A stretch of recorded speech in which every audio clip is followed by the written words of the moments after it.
El legado que ha dejado Sony a lo largo de estos años ha marcado generaciones, que hasta el día de hoy la siguen adquiriendo sus productos. Incluso seguro que existe alguno que esté viendo este video, que ha empezado a entrar en el mundo de las consolas, con una de ellas, desde la PC1 hasta la PC4, y la más reciente, la PC5, que gracias a esto se crea una nueva generación que seguirá disfrutando de sus futuras consolas, como lo llego incluso a hacer yo, que empecé a usarla, o más bien la primera consola que tuve, fue una PC1, donde fui escalando con los años hasta la PC3, y allí se me puso bastante difícil poder probar una, como la PC4 y la última en su categoría, la PC5, la más bonita hasta ahora, en cuanto a diseño. Y hablando de consolas, entre ellas existe alguna que fueran dejado de lado de Sony,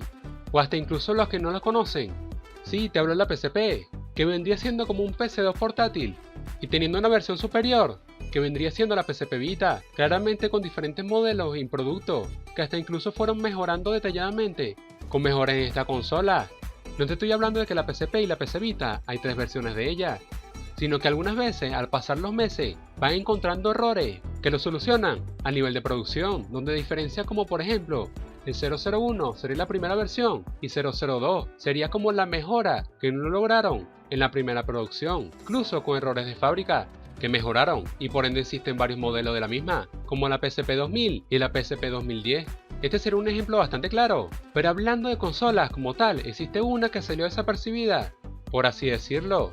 que de por sí la PC Vita, Sony lo olvidó en menos de 2 años, también porque sus ventas no daban más para exprimir, y a entender que al público no le gusta tanto esta consola, o más bien no tenía otra competencia, o más bien tenía una competencia bastante complicada, como sería Nintendo, con las consolas DS, pero lo que vamos, estoy hablando de la consola PSP Go,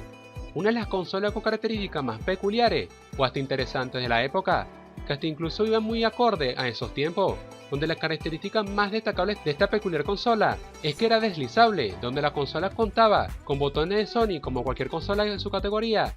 y a decir verdad era una consola espectacular,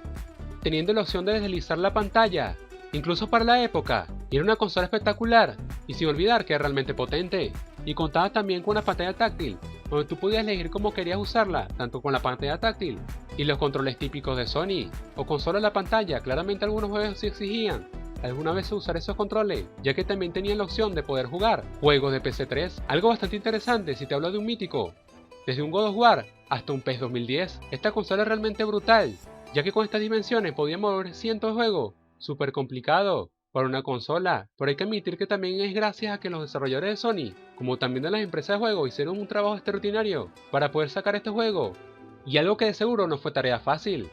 pero hay que admitir que lo lograron. El éxito de esta consola nunca existió, a pesar de que esta consola como tal lo tenía todo, realmente tenía todo lo que quería una marca, incluso con la opción de poder conectarle a internet y poder jugar juegos en línea y poder jugar a otros juegos, como el God of War, algo realmente muy poco común, entre otras competencias de la marca para esa época, ya que como mencioné, no es una tarea sencilla, y es por eso que creo que no llegaron a salir juegos tan destacables para la época. Ya también con el tiempo fue pasando y sus ventas lo dicen casi todo. Casi nadie compra esta consola, o más bien la dejaron de lado, ya que como sabes por la época, el que más reinaba era Nintendo, ya que esa era su época dorada. Fue más con los DS,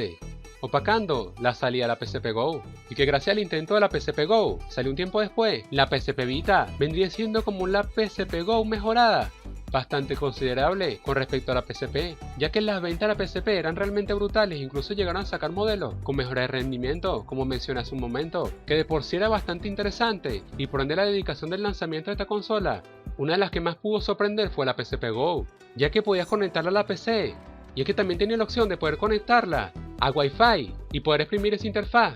con las características de la PC3, y hasta incluso la podías usar como control inalámbrico de la PC3, algo bastante interesante y que ninguna otra marca podía hacer en su momento. Me acuerdo que por esos tiempos, donde estaba de moda el auge por LATAM, los terminales plegables, o más bien deslizables, de marcas de renombre como Samsung hasta Nokia, y es por eso que imagino que tomaron la decisión de lanzar esta consola con pantallas deslizables. Aunque estuvo de moda por aquí un pequeño tiempo, no quiere decir que fue 100% por esto, pero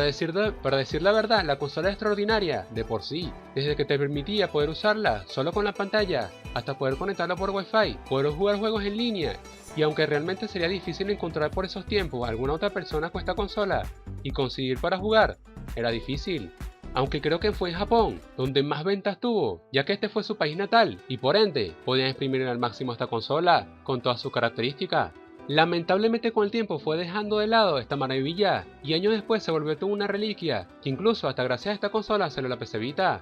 que a pesar de que ambas consolas no lograron tener el éxito que merecían, se convirtieron en unas consolas inolvidables, como han sido hasta ahora. ¿Tú conocías esta consola? ¿O más bien la consola que dejó atrás Sony? ¿O más bien, como diría yo, la consola que olvidó Sony? Para enfocarse en algo bastante funcional, ya que realmente es una empresa. Y es lógico que hagan esto, ya que dependen de sus ventas, y su equipo también tiene que trabajar en otras áreas, en futuras consolas, como vendría siendo el caso de la PS4, ya que fue lanzado por esos tiempos. ¿Y qué opinas tú de la PSP Go? ¿Crees que fuera a tener un futuro totalmente distinto, a pesar de que esta consola era realmente potente para la época? ¿O ya era algo bastante obvio que iba por ese rumbo? Déjamelo saber en los comentarios, ya que todos son bienvenidos. No olvides suscribirte y darle like.